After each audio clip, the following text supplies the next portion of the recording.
안녕하십니까. 생방송 남도 톡톡의 김석훈입니다. 한국은행에서 11월 18일에 발표를 하는 올해 3분기 가계 신용 통계에 따르면 9월 말 기준으로 3분기 가계 신용 잔액이 1968조 3천억 원이었다고 합니다. 지난 2002년 4분기 통계 이후에 최대 금액이라고 하는데요. 부채가 증가했다는 것은 가계 경제 전반이 어려워졌다는 그런 뜻이기도 합니다.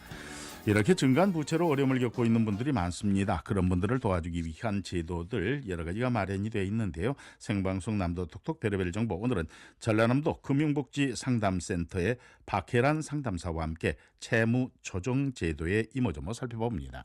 KBS 목포라디오의 생방송 남도 톡톡 수요일 별의별 정보입니다. 전남도 금융복지상담센터의 박혜란 상담사 나오셨습니다. 어서 오십시오. 반갑습니다. 네, 안녕하세요. 부채 문제로 어려움을 겪고 있는 분들, 그런 분들을 위한 지원제도 여러 가지가 있다고 들었습니다. 오늘은 그쪽에 대해서 좀 설명을 해 주시죠.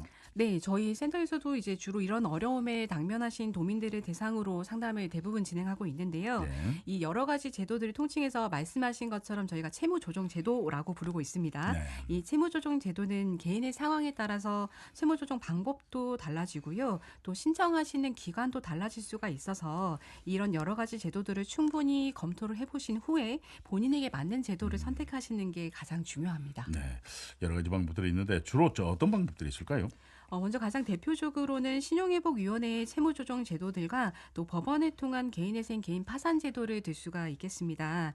또 최근 코로나를 거치면서 힘들어진 우리 소상공인분들을 대상으로 2022년 새출발 기금이 출범을 했는데요. 올해 하반기에는 장기 연체 취약계층을 대상으로 한 그 세도약 기금이 또 새로 출범을 했습니다. 워크아웃은 이제 사적 채무조정이라고 저희가 부르고 있고요. 이것은 신용회복위원회에 별도로 신청을 하시게 되고요.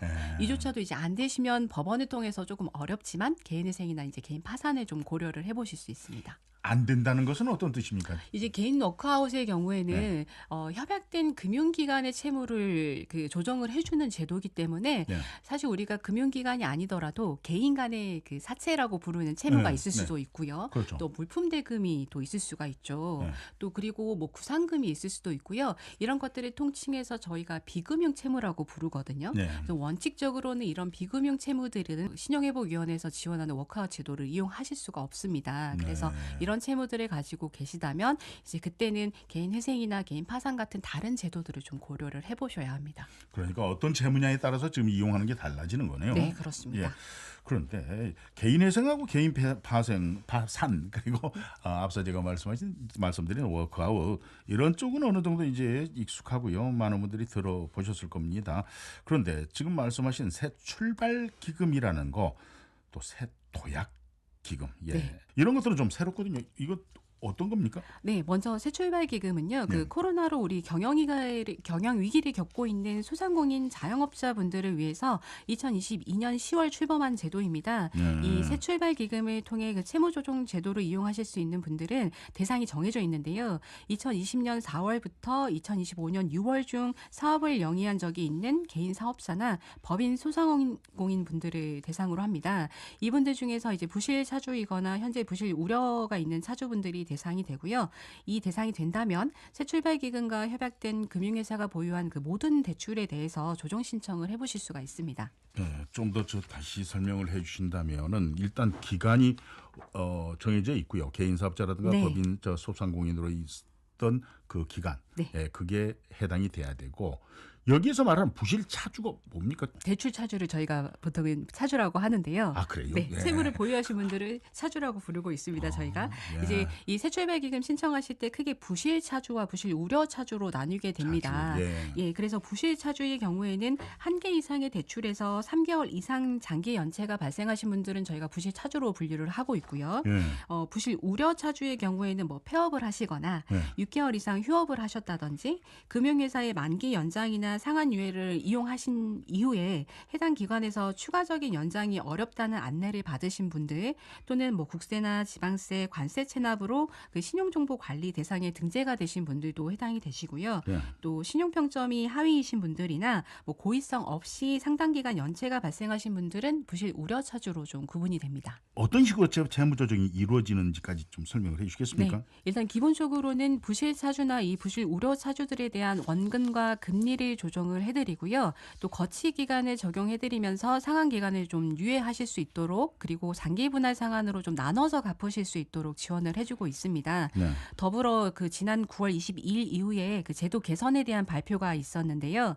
저소득계층이나 사회 취약계층 지원을 좀 강화하는 쪽으로 제도가 개선이 됐습니다. 총 채무액이 1억 원 이하이신 분들은 중위소득이 60% 이하일 경우 그 무담보 채무, 그러니까 쉽게 말씀드리면 신용대출이 되겠죠. 이 신용대출의 거치 기간이 1년에서 3년으로 늘어나게 되고요. 상환 기간도 최대 10년에서 20년으로 연장을 해주고 있습니다. 또 원금 감면율도 기존 최대 80%에서 최대 90%로 확대가 된다고 하고요. 또 상환 시 적용 금리의 상한선도 기존 9%에서 3.9%에서 4.9%로 좀 지원이 확대된다는 내용의 발표가 있었습니다. 네. 그러니까 총 채무액이 1억 원 이하고 중위소득 60% 이하의 네. 부실 차주의 무담보 채무에 대해서 네.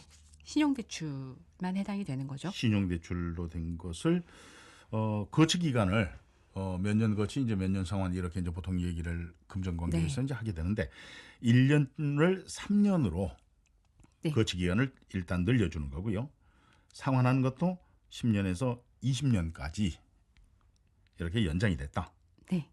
금리도 또 낮아졌다고 했죠. 네, 연장되시면 이제 거치 기간이 지나고 분할 상환을 들어가게 되는데 이때 이제 기존에는 그 적용 금리가 최대 9%까지 적용이 돼서 나름 부담이 좀 됐었는데요. 예. 이제 3.9%에서 4.9%면 일반 지금 신용대출 금리 수준으로 좀 낮아진 금리라고 볼 수 있겠습니다.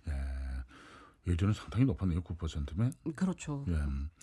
지금 어려움을 겪고 있는 자영업자분들에게는 한 줄 희망이 될 수도 있을 것 같은데 이와 관련해서 좀 더 자세히 알고 싶을 때 아니면 내가 대상이 되는가 안 되는가 또 이걸 통해서 정말 도움을 받을 수 있을까 하고 걱정하시는 분들 이런 분들 어떻게 알아보면 되겠습니까? 네, 자세한 내용은 새출발기금 홈페이지와 콜센터를 통해서 알아보실 수가 있고요. 부실 우려 차주의 경우는 신용회복위원회를 통한 채무 조정도 가능하다고 합니다. 네. 또 대면 상담을 원하실 경우에는 지역별로 운영되는 한국자산관리공사 상담 창구가 운영이 되고 있고요. 네. 또 서민금융통합지원센터 창구로도 문의가 가능합니다. 네. 자영업 하셔가지고 또 어려움을 겪으신 분들 잘 파악해 보시기 바라고요.